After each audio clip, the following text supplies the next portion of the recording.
mas marami pang nakumpiska itong ating kasalukuyang administrasyon ng mga illegal drugs kumpara sa kampanya ng nakaraang gobyerno laban nga po dito sa illegal na mga nasyabu sa bansa.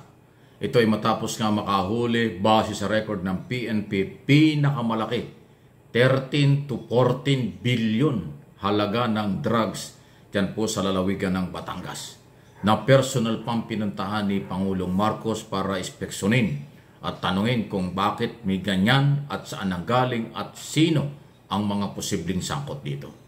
Dahil dyan, pinasalamatan ng Pangulo ang PNP at higit sa lahat, iniutos pa na mas palakasin at hanapin kung sino ang nasa likod nito na maaaring international or mga sindikato sa Southern Tagalog.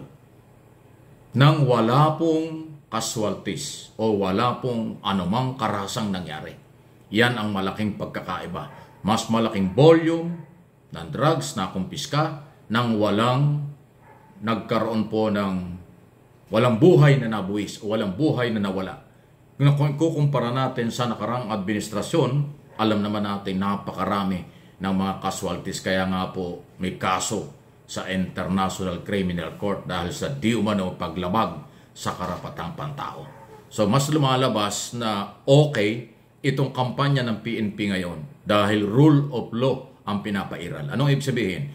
Pagka mayroong information, hanapin. Pag may ebidensya, kumpiskahin. Then, iharap sa korte ang mga taong posibleng nasa likod nito. Ayan po yan. Although ngayon, iniintriga na naman ng mga pro-Duterte group na ito raw kung anong pinalalabas nilang negatibo. Sa halip na magpasalamat dahil nakumpiska, sa halip na pasalamatan ng ating PNP, iniintriga na naman. Dahil nang gagaling talaga ang matinding mga intriga sa kampo ng mga anti-Marcos. Na kung anong dahilan nila hindi natin alam. Parang lahat na lang na ginagawa ng ating gobyerno, kinukontra nila. Kahit na accomplishment, binabaliwala nila. Kahit na major campaign laban sa illegal drugs na nagtatagumpay, minamali pa rin. So, wala na talaga. Expected natin yan dahil sa mga kanilang interest. Ganun pa man, congratulations po sa ating mga otoridad. Okay? Sa halos wala pang 2 taon, napakarami ng nahuli at bilang na bilang lang po ang mga encounter or mga insidente na hindi maganda sa pagitan ng mga gumagawa ng illegal at ng ating kapulisan kasama na ang PDEA at Philippine Drug Enforcement Agency. Any comment, reaction? Sige lang po. Sunod na ating pag-usapan, alam ba ninyo na nakikita ko at nararamdaman natin sa kanilang mga galaw, gamit na gamit si dating Pangulong Rodrigo Duterte ng mga politician na gustong tumakbo sa darating na mga eleksyon, especially itong 2025 senatorial at local election. Kung nyo mapapansin yung kailang mga prayer rally, puro banat sa gobyerno, ang mga speaker ay mga dating politiko o mga bagong politiko. Okay? At yung mga senador na incumbent ngayon ng mga re-electionist, ginagamit din ang kasikatan ng mga Duterte. Okay? So, nakakaawa na rin kung tutuusin. Ang dating Pangulo, may edad na, 80 years old na yata. Patunayan yung kailang rally sa Davao, parang hindi man pinakita lahat, parang minakita akong video ro na muntik na yatang bumagsak. Ano ba yun? Patras. O basta, expected natin kasi 80 years old na. Pero napipilitan pa rin mag-attend sa mga rally at kung ano man na ginagamit na nga lang po ng mga taong nakapaligid sa kanya, malapit sa kanya para sa kailang interest pang politika. Di ba? Dahil alam nila na pagkasama nila si Duterte, akala nila makakatulong, makakakuha ng boto. Pero hindi niya alam na habang nagsasalita at binabatikos nilang gobyerno na babawasan ang percentage ng kailang taga-suporta. Dahil mga below the belt, wala sa lugar, personal, ang mga batikos at ano. Sa isang banda, pwede ko rin sabihin na parang nagagamitan sila.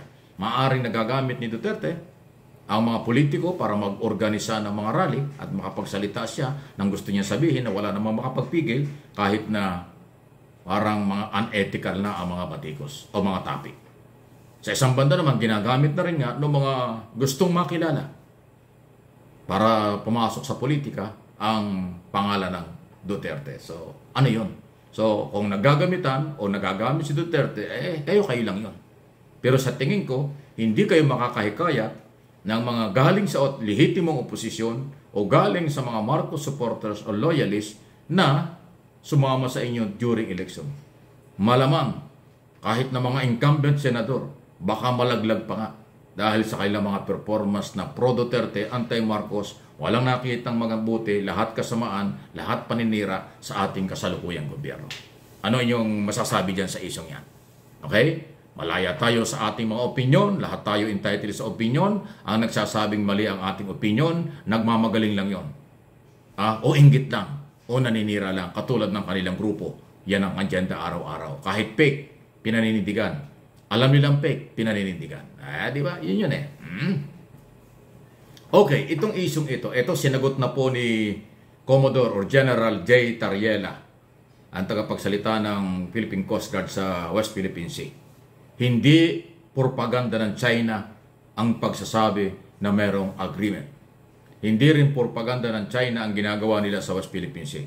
Talaga daw desidido ang China ang agawin, kuhanin ang West Philippine Sea sa Pilipinas.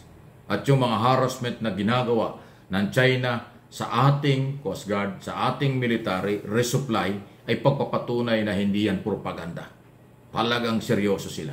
Ito ho'y sagot ni Tariela matapos sabihin ng kampo ni Duterte, especially ni Mayor Basti Duterte, na propaganda lang ito ng China. Na sinundan pa nitong si Senador Joel Villanueva na di umani propaganda lang ito para pag-away-awayan tayo. Hindi ganon.